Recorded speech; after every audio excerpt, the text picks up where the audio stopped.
খুশি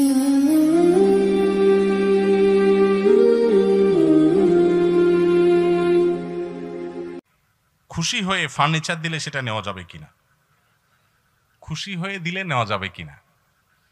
ভাই, এখন ঘুষের অপর নাম হলো খুশি হয়ে দিলাম। ভাই, এটা হলো ঘুষের অপর নাম।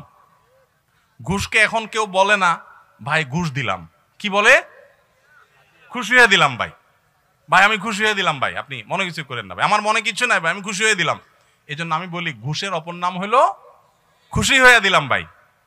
যৌতুকের অপর নাম হলো শ্বশুররা খুশি হয়ে দিছে। যৌতুকের অপর নাম হলো খুশি হয়ে দিলাম বাবা। হ্যাঁ, এই যত খুশি হয়ে দিলাম দেখেন, এগুলোর সবগুলোর ভিতরে ভেজালের গন্ধ আছে। এত খুশি হওয়া হয়ে লাগবে কেন? খুশি হয়ে আপনারা দেয়, আমার তো দেয় না। বুঝেন নাই কথা? আপনারা কেন দিচ্ছে, আমাকে তো দিচ্ছে না।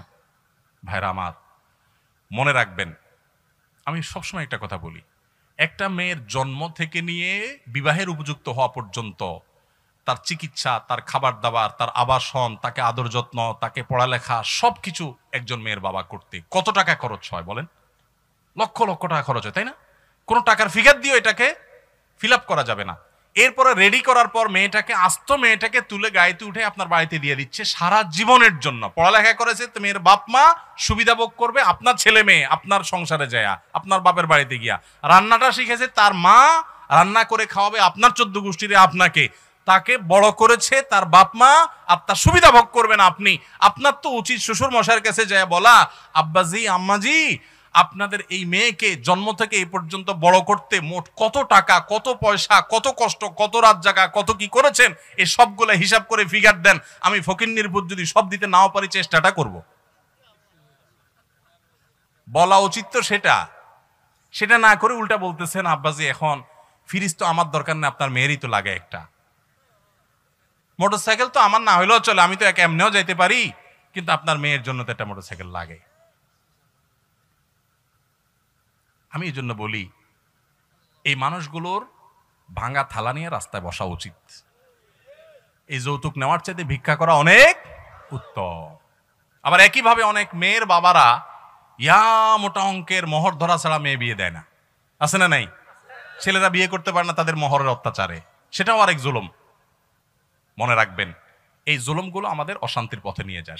এখন এই যে সংসারে শান্তি নেই, দেখেন যত বিয়ে হয়, বিয়ের হাবভাব দেখলে মনে হয় আরে বাবা গোটা জগৎ মনে হয় জয় করে ফেলবে।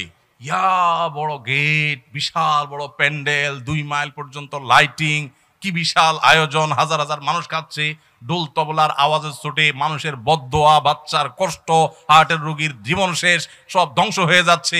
উনি কিছু একটা গড়ায় ফেলতেছে, বিয়ে করে ফেলতেছে, বিয়ে হইতে না হইতে ভাঙতে দেরি নেই, ঠিক না ভাই? ঠিক।